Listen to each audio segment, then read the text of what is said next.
I literally it kind of rocked my world when I met them, and they were, they're fleeing from, horrible dictators that are just mass murdering people.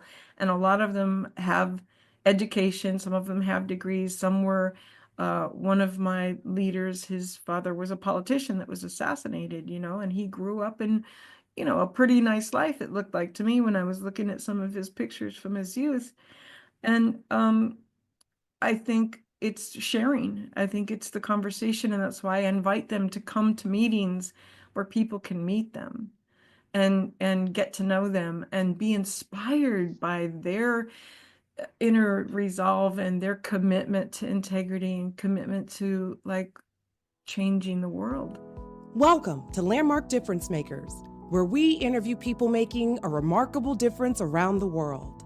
Get ready to be inspired. Let's jump in. Welcome, everyone. Welcome to Landmark Difference Makers. My name is Seamus Ford, and today we're going to be interviewing Wendy Huffman, the founder of Let's Make a Difference, a nonprofit empowering underserved communities with transformational education, entrepreneurial support, and sustainable solutions. Wendy's story is a powerful example of turning a vision for making a difference into sustainable action, and we're really glad to have her here. Wendy, thank you. Thank you for being here. Thank you so much for inviting me, Seamus. I'm very honored. Oh, well, the honor is ours, honestly. Wendy, let's go ahead and just start with how did Let's Make a Difference start? Okay, and it's Let's Make the Difference. The Just because difference, thank you. you won't find me on the internet under that. So, um, well, it started as a legacy project, and it goes back. Um, my husband Bill and we traveled South America for a few years, and we actually created that out of a landmark program. And everywhere we went, we saw people doing good in the world, and we thought, what if we could be a spotlight and a megaphone, and just like, you know, let people know and help them to support them. But we bought the domain names, and we even took the SELP and thought we'd start it. And then we kind of decided like, it seemed like a lot of work and we didn't do it. And then a few years later, um, my husband was traveling in Africa and mentoring some teachers there while I was here in the States doing the ILP. And he died of a stroke and while he was there. And my last promise to him was I would help the teachers. And I thought, what better way to help the teachers than to give them the gift of the Landmark Forum? So we raised the money to send 11 people from Zambia to South Africa, and we did the Landmark Forum. They did the Landmark Forum there, and that was in 2019. And that was the beginning of Let's Make the Difference. Great. Well, I definitely want to get into the part about the transformational education, which ties to the Landmark Forum. But going back to my you corrected me about the name of the organization. There is a real difference between Let's Make a Difference and Let's Make the Difference. And I'm curious why you chose Let's Make the Difference and what making the difference means to you. Well, back in the day, that was the domain name that was available. So Let's Make a Difference had been taken. And then when I kept thinking of ways to get around it, I thought really what we want to do is make the difference. And so it just like, oh, that was like a divine like pivot, so we got the name that I think was most fitting for us. So yeah, and making the difference is the impact, the impact that we can have. It matters. It matters to each one of the people, and it can be a pivotal point in someone's life.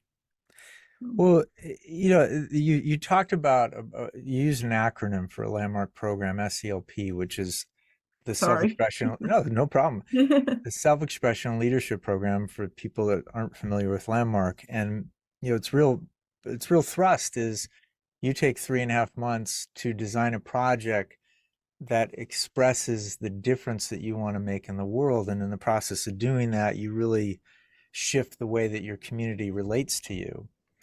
And I think as somebody who led that program for a long time, I think there really is something about seeing yourself as somebody who can make the difference. And you're this has taken you to many places in the world. It's connected you with people that I don't believe you would have ever encountered any other way. And I'm wondering if for you, that sense of purpose that you created for yourself in the self-expression leadership program has anything to do with that. Absolutely. Absolutely. And I mean, because we traveled after we did the program and after we kind of abandoned the thought of starting a company. My husband was disabled and retired and kind of liked the life of leisure. And it was kind of like, yeah, do we really want to take this on? And I was always like, but we can make this huge difference. He goes, we already do. We make a difference with every person we meet. And we were always sharing and being, it was who we were being. And anyone who ever met Bill was never the same because of his disability and how he managed and just his positive outlook. And he was so outgoing and gregarious. And it was a little confronting to people at first, and then they kind of like grew to love him. And so he was the example, and I in honor of him, I just thought, I think when he died too, I think having a purpose, a focus helped me get out of bed in the morning.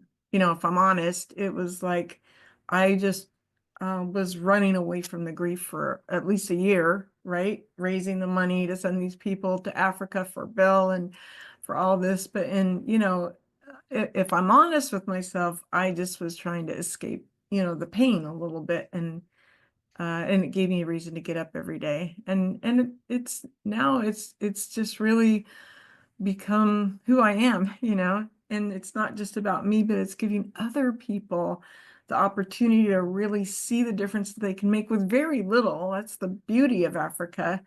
And I've had people and even my own kids like, why don't you do something where you live? And I'm like, because there's not much I can do for $20, in Nashville to help someone. I could buy them one meal, where a teacher in most of Africa makes $60 to $80 a month. So $20, I mean, we did what you're seeing on the screen, the peace campaign, for $20 a person, and it's reduced the violence by uh, some estimates are 60% in their neighborhoods and in their communities. So it's like you can do so much. It's such a return on your investment. So. Well, can you share with us some of you cited one example of an initiative, but can you share with us the various initiatives you've been engaged with? Sure. We started out with sponsoring people in the Landmark Forum, and I think, and then we had, the numbers are a little collapsed for me. It's about 168 butts and seats, and I know there's 17 people that did the advanced course, and then there's 10 people that did the introduction leader program. We supported the first two introduction leaders in a refugee camp, Axo and Godfrey, and they actually coached the program after that.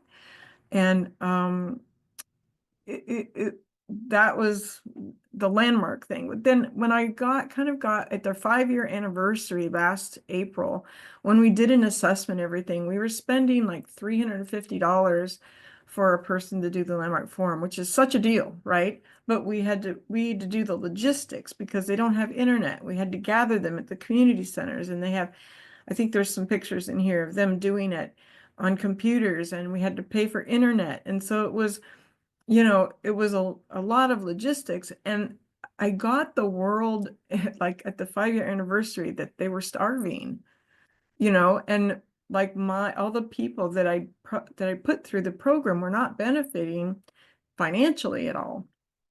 And after they completed coaching the program, and I just got the world when they reduced the amount of food that they were getting to 1,000 calories a day.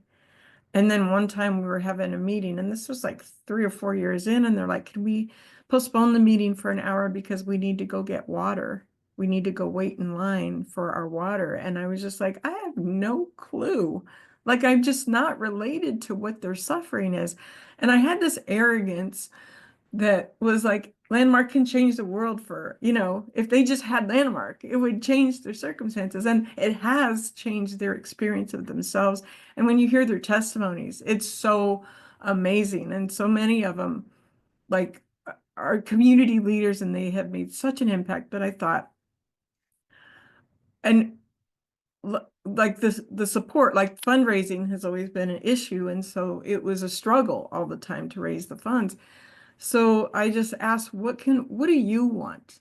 This is what leadership is, right? Leadership is you telling us what you need instead of me in my arrogance telling you what I think you need. And one of them said, we need trees, we want to create trees and everyone and make it a community. So okay, let's do it. So we raised funds and we raised 600 seedlings and gave them away, and we planted about 100 of our own in churches and around churches and community centers. And then it was like the violence was so bad. This most recent influx from Sudan, South Sudan, was just the violence was creating lockdowns. Like, it was so bad. And I said, what can we do about that? And Honore Abengo raised his hand and said, I have a peace and conflict resolution campaign that I did before COVID, and it reduced the violence by 60%. And I'm like, get me the numbers. Let's figure out how we can do that. And so we are able to pay our graduates to actually teach the course. So, I mean, it's $80 a month or $100 a month for the leadership. So it's a lot. This is them being able to eat and survive, and so it was a shift. And I don't have any regrets about anything, but I'm just saying, like, to listen to them for what they need. And there's some other projects that we have on the table too, but that was a huge shift and then we went from 268 butts in seats in 5 different programs, some of them Landmark and some not. We did Daniel Kamenga's, we put 80 women through Daniel Kamenga's program, African Women's Leadership, which we were thrilled to do that. But 268 in 5 years, and just since September, 1,500 through the Peace and Conflict Resolution Campaign. And that's the difference of keeping the funds within, paying, keeping it inside the camp so that we don't have to pay for internet, and we pay for people to go door to door and sign people up and register them and look at the turnout, So 1,500 people committed to being global peace ambassadors. And these people, eventually, they'll be relocated. 40,000 a year come to the United States, 14,000 to Canada. And Honore says to me, we want to become known as problem solvers. We want people to be happy to see refugees come into their neighborhood, to see that they are people who are going to contribute to their community. And that's I got goosebumps just saying that. I said, we're going to change what it means to be a refugee. That's our goal. But we're also in 11 countries. It's not, the refugee camp has been the most impacted, and they've been the focus the last year. But we're now ready to expand to other countries. So. Well, you provoke a number of questions. One, just to kind of go back a little bit, this was not on the trajectory of your life. And somewhere along the line, it occurs to me that you experience a sense of responsibility. And I contrast that to, for, a lot of us in the West, things that are going on in various parts of the world are very abstract. And it's really easy to ignore that there's actual people experiencing these things. Yeah, it is definitely no one who's, and I invite my participants to every event. They go to Wisdom Saturdays, they go to introductions, because no one who's ever met them is the same. They change your life. They're so grateful. They're so grateful, and their possibilities are so tangible, and they're just living in circumstances that you and I can't even fathom. And I think, when I went to Zambia when Bill died, and I stayed with Sister Maureen, and we walked around and we looked at things that needed to be done, and how we could help. And I just thought, well, part of me was like, the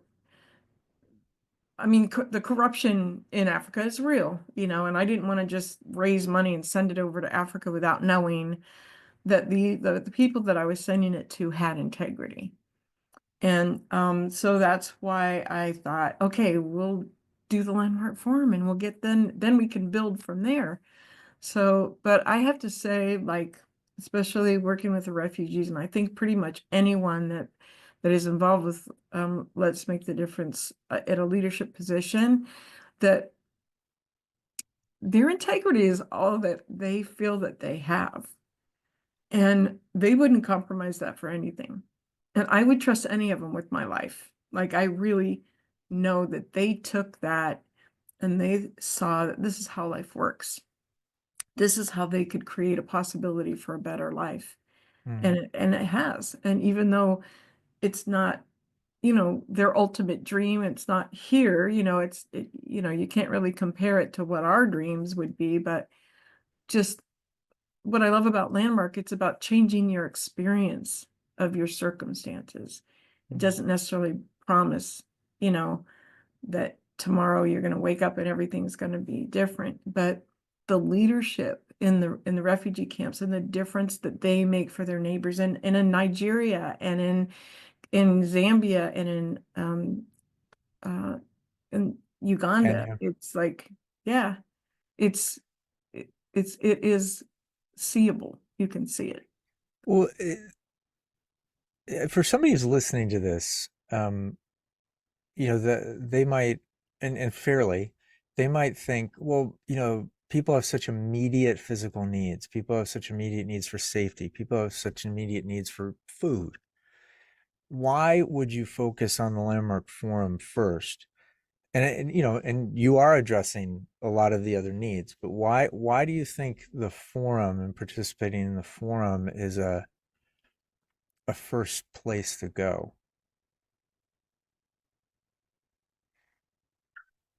Because um I mean, well, let me just tell you my story. Like, when somebody gifted me the Landmark Forum because I couldn't afford it. And I kept thinking, they invited me to an introduction, like, I don't really want to go. I know I can't afford it. I just completed a 30-year marriage in 2009. You remember that year, right? We lost everything, our houses, we had rental properties. My husband lost his retirement. It was just devastating. I walked away with pretty much nothing, and I was trying to keep my car from being repossessed. But I went to the introduction and I thought, if I had these tools and these distinctions, I could create my life again. And I could, really, I just saw a possibility. And yeah, it was actually my landlord, and her name was Tracy Hand, and I'm eternally grateful. She said, if you want to do the Landmark Forum, I will let you use your rent money, but you can't make your back car payments or anything like that. You have to take it for the Landmark Forum. And I'm like, oh, I want that more than anything. And it did. It gave me a new perspective on life. Like, anything is possible, and my circumstances are temporary. And it's not who I am, it's where I am, right? And so when I went to Africa and I saw the people there, and I thought, if I could give them that gift, they could create a possibility, like teach them to fish, right? It's not me coming in and saying that I'm anything or whatever. It's just like, if you could see possibility. And they didn't even ask quite, because they knew Bill. They were like, he was such an extraordinary human being. Whatever he has, I want that. And so, yeah, they created miracles. That's that's a movie. Like, the ups and downs of raising $14,000 to send them there, and they had to raise money.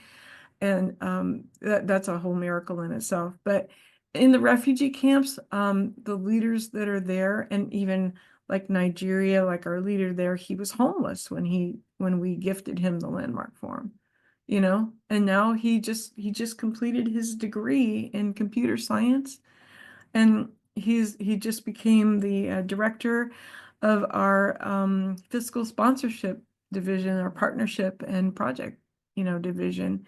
And I'm just so proud. These are all my sons, and my daughters, and I'm so proud of them and who they've became because of that gift.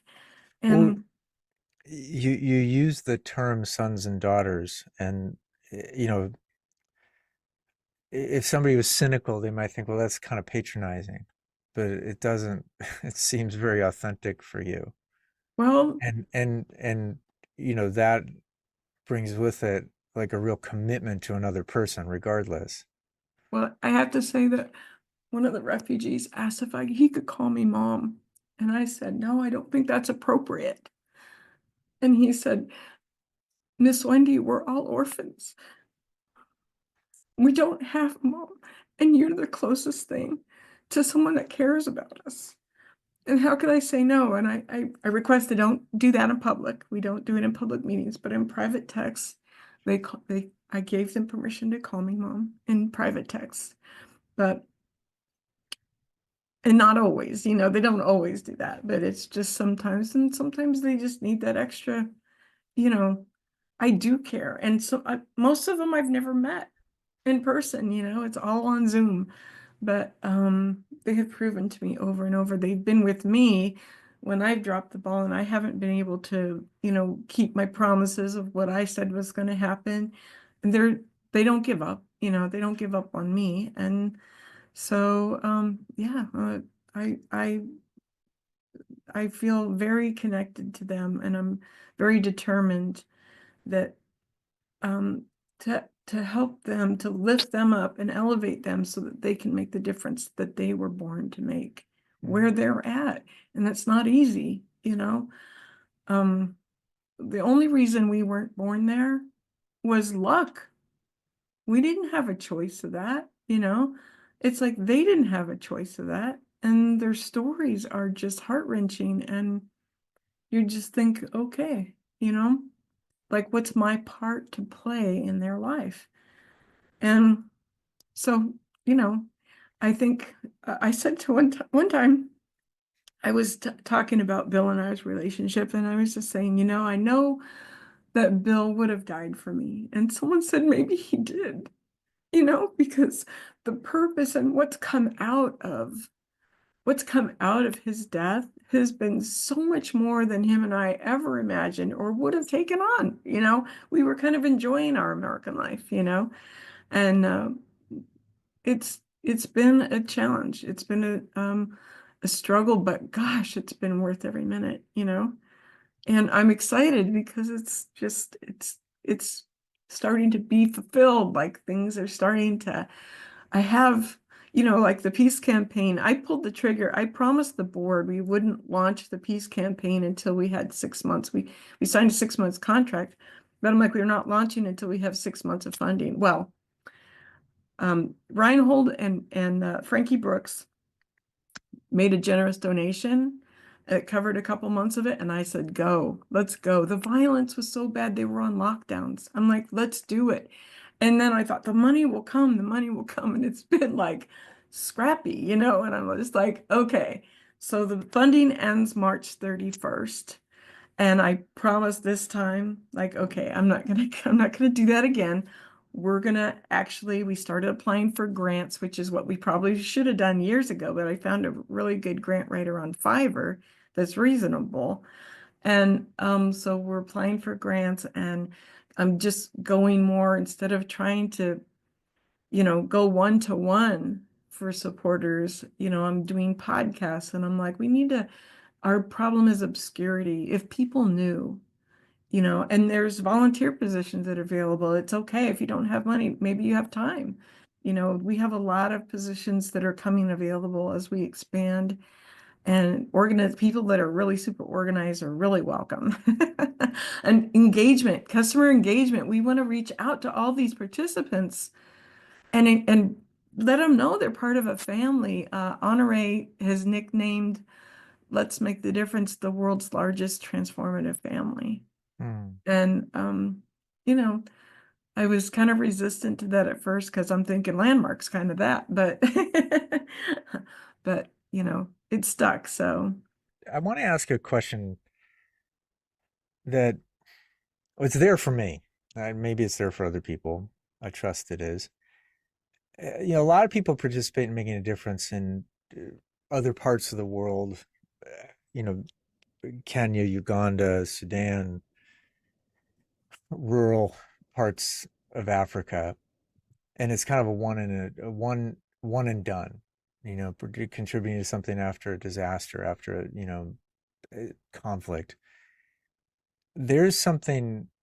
It's obvious. You're doing this for the long haul, and I'm wondering what you would say to somebody who senses the need, feels obligated, feels a sense of responsibility to do something, and is intimidated by making a commitment for the long haul. yeah, I totally get that. Um, and I like to reassure people, that, I mean, maybe that's not the right word, but I I didn't have another life to go back to. Do you know what I mean? It's like, I mean, I have my family, my beautiful family, all my grandchildren and everything, but Bill and I had always traveled and moved around a lot. And so it's like when he was gone, I was kind of left with what do I create my life to be now? You know? So I don't want people to feel bad, like that they can't throw everything and just do this for, do what, it's like people have to look where they are and give what they can, right? And for me, it was easy. Um, and actually, easy is not the right word, but I think you understand what I'm saying. Like it filled a need, it filled a hole in my life.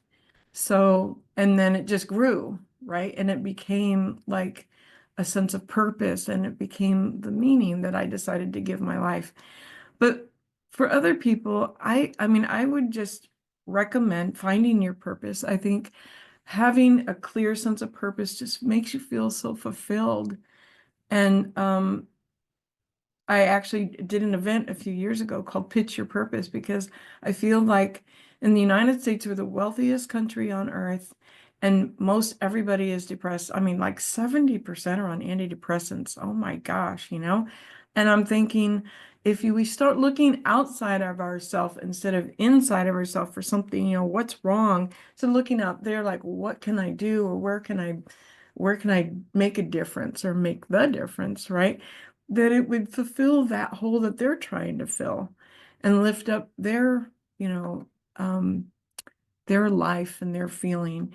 But I mean, they don't have to start their own nonprofit. I don't necessarily recommend it. It's like there's lots of nonprofits to find your purpose. I'm actually a part of a organization here in Nashville called Impact 100, and it's like a social club because I wanted to make friends and I wanted to be among people that were philanthropic. And it costs to join, but they give out $215,000 every year to local charities. So you get to know the local charities and you get to participate and maybe go volunteer there. And it's just this whole thing of where people get to contribute and feel fulfilled.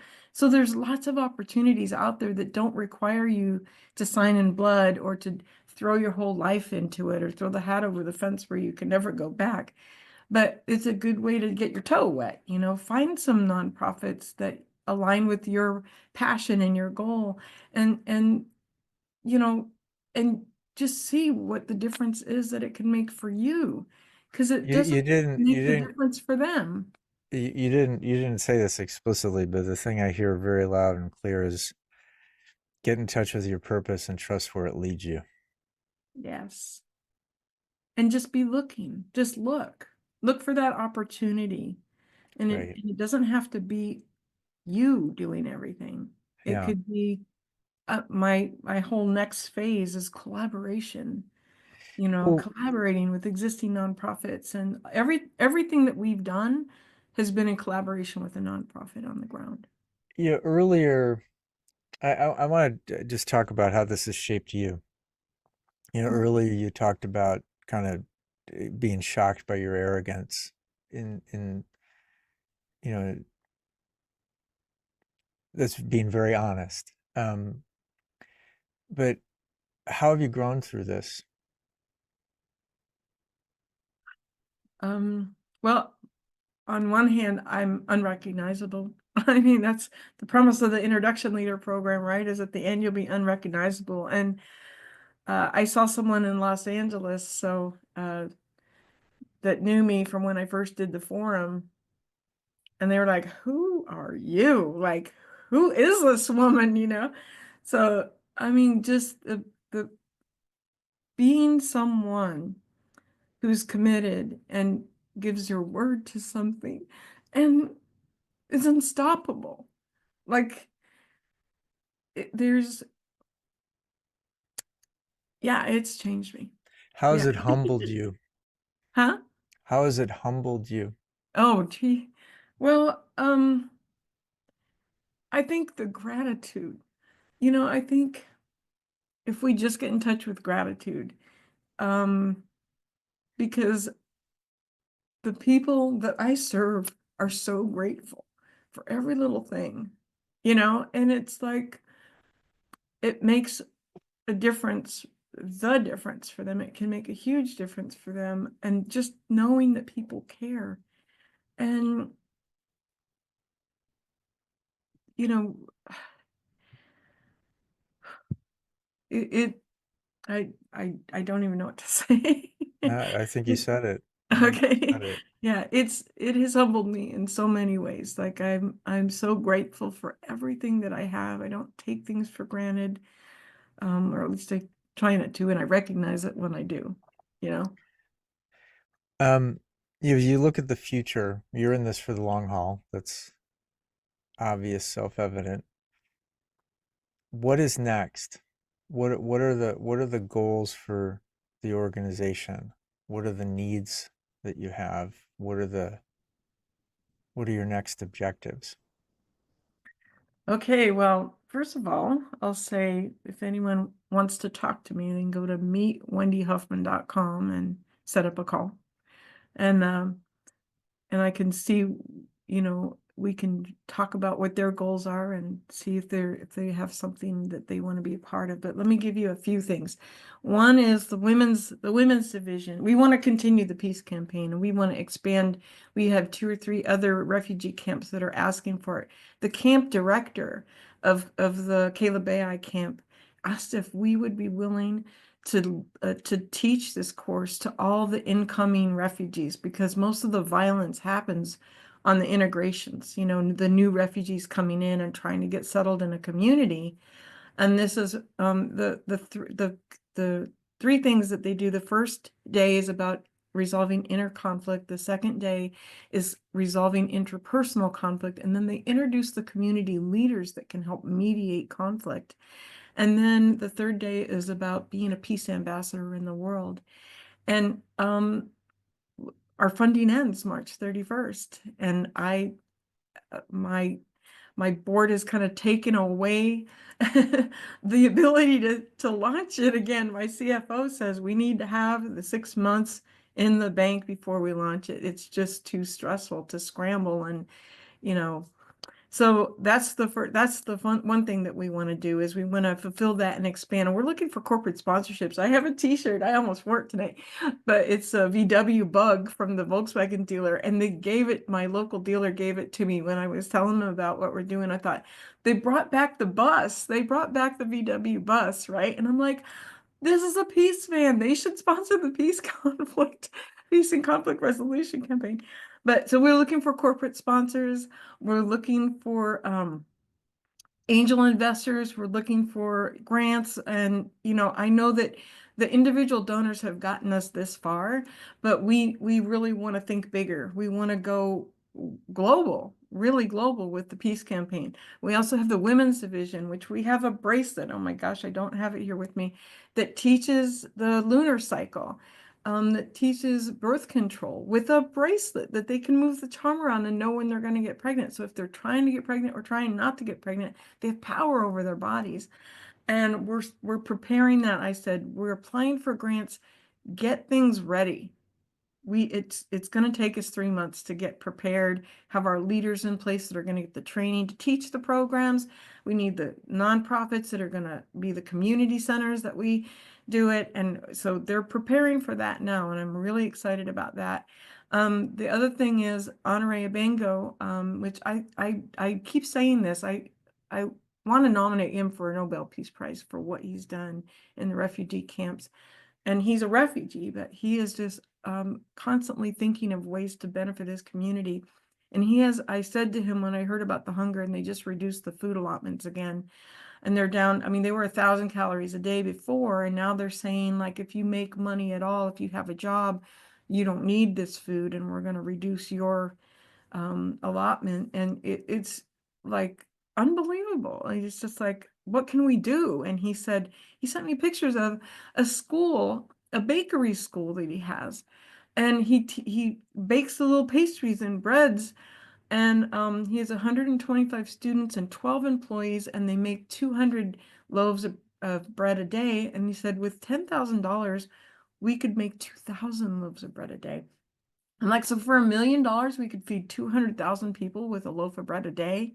And he's like, yeah. And I'm like, I think there's got to be money for that. So we're applying for grants for that too. And I kind of nicknamed it the Need to Feed, KNEAD, need to feed, making bread. I thought that was cute. That's great. But anyway, we have a lot of the tree planting is still going on. We want to continue that, and we actually our leader in Zambia, Harriet Salume, she wants to do the tree planting there. She said that they're burning all the trees to make charcoal, and it's just deforesting.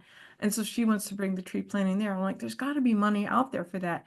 So we're applying for grants as much as we can. 10 a month is what we're applying for.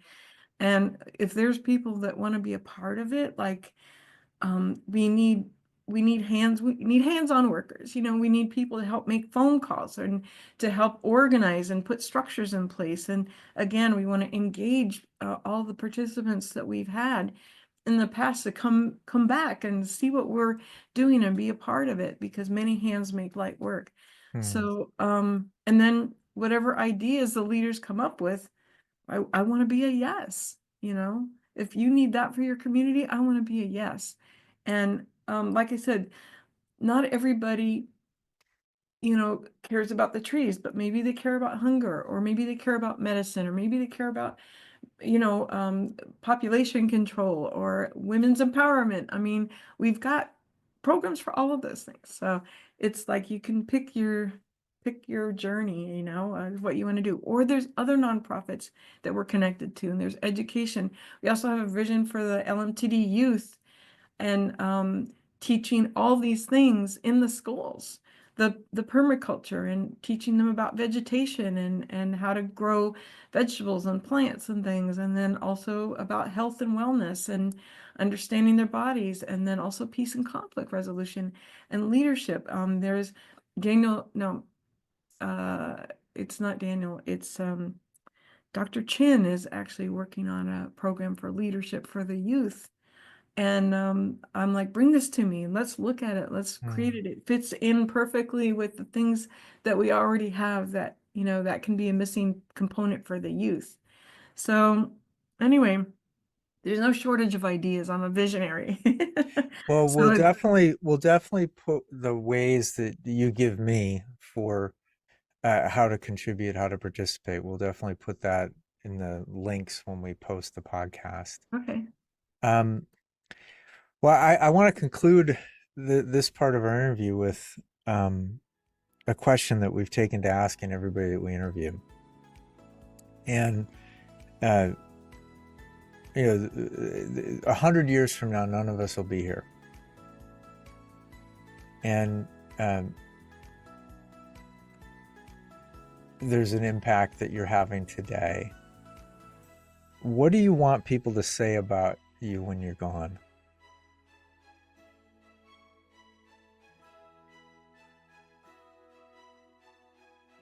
I would like to think that people would say that I was a space for them to be heard and to see their own greatness. Beautiful. Well, Wendy, thank you for the honor of this conversation. Thank you. Thank you for the voice, for giving my voice an opportunity to be heard, especially in the Landmark community, which is so empowering, and that listening and the sharing is what keeps it alive. Thank you. Thank you for embodying it.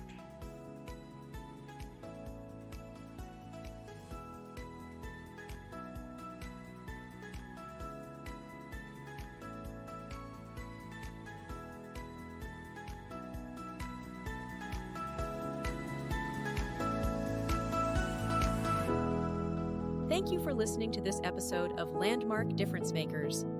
If you're inspired by what you heard and you want to learn more about Landmark's programs or explore upcoming episodes, visit landmarkforumnews.com to find resources, event details, and more stories of people making extraordinary impact around the globe. If you are already a part of the Landmark community, check out the Landmark subscription, designed to provide ongoing support in creating a life you love. Visit landmarkworldwide.com to learn more.